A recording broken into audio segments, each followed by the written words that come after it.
স্বাগত বন্ধুরা আমার যা ইচ্ছে তাই চ্যানেলে। আজ তোমাদের সঙ্গে আমি পনিরের এই রেসিপিটা শেয়ার করব। আর যদি রেসিপিটা এত সুন্দর হয় তাহলে তো আর কোনোই কথা নেই। এটা সম্পূর্ণ নিরামিষ। নিরামিষ দিনেও ভালো খাবে, আমিষ দিনেও ভালো খাবে। দেখো, চলো আমি এটা শেয়ার করছি, তোমরা আমার সাথে থেকো বন্ধুরা। তাহলে তোমরা দেখতে থাকো। আমি 500 গ্রাম পনির নিয়েছি। পনিরটাকে আমি এবার কেটে নেব। দেখো, পনিরটাকে আমি এভাবে চৌকো করে করে কেটে নিয়েছি।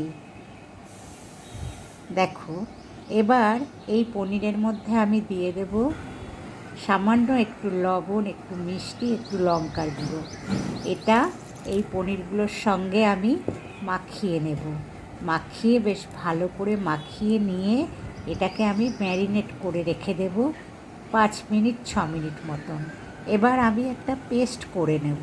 তার জন্য আমি একটা মিক্সিং জার নিয়েছি। তার মধ্যে আমি দিয়ে দিচ্ছি চায়ের চামচের 1 চামচ তিল, আর দিয়ে দেব 1 চামচ পোস্ত। পোস্তটাকে আমি ভিজিয়ে রেখেছিলাম ভালো পেস্ট হওয়ার জন্যে। আর আমি এর মধ্যে দিয়ে দেব 4-5টা কাঁচা লঙ্কা, আর একটু সামান্য জল দিয়ে দেব। দিয়ে এটাকে আমি এবার পেস্ট করে নেব। দেখো, পেস্টটা আমার করে নেওয়া হয়ে গেছে।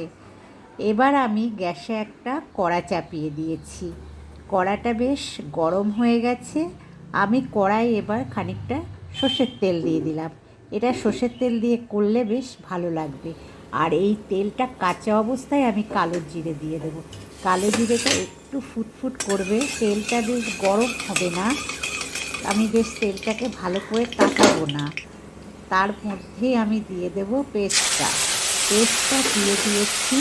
পেস্টটা দিয়ে আমি এবার মিক্সিং জারটা ধুয়ে খানিকটা জল দিয়ে দিলাম। খুব বেশি জল দেব না। এবার আমি এর মধ্যে দিয়ে দেব স্বাদ মতন লবণ, একটু মিষ্টি, কাশ্মীরি লঙ্কার গুঁড়ো রং হওয়ার জন্য, আর একটু হলুদ, আর 4-5টা কাঁচা লঙ্কা দিয়ে দিলাম। এবার এটাকে আমি একটু ফুটতে দেব। দেখো, এটা বেশ ফুটে উঠেছে, ঝোলটাও একটু কমে এসছে। এবার আমি ম্যারিনেট করা পনিরগুলো দিয়ে দেব।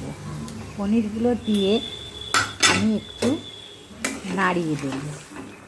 বেশ ভালো করে নাড়িয়ে দিয়ে আমি গ্যাসের ফ্লেমটা আমি লো রেখে এটাকে একটু ভালো করে ফুটিয়ে নেব। বেশি জোর দেবো না, মিডিয়াম একটু লোতে রেখেছি।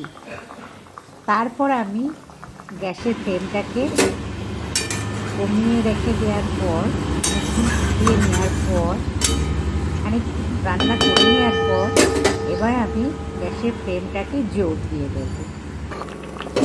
এদিকে পনিরটা বেশ সেদ্ধ হয়ে গেল। এবার ঝোলটাকে একটু কমিয়ে নেব। তার জন্যে গ্যাসের ফ্লেমটা আমি একটু বাড়িয়ে দিলাম। দেখো, বেশ ফুটে ঝোলটা ঘন হয়ে গিয়েছে। আমি এরকমই ঝোল রাখবো।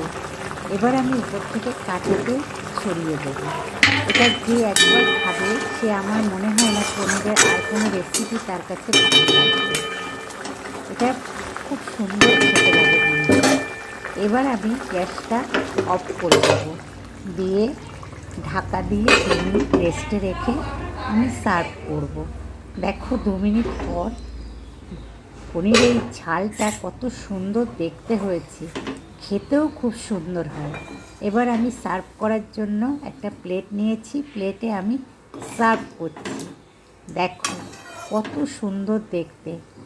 নিরামিষ দিনে বলো আর আমিষ দিনে বলো, এটা জমে যাবে গরম ভাতের সাথে। খুব সুন্দর খেতে লাগে।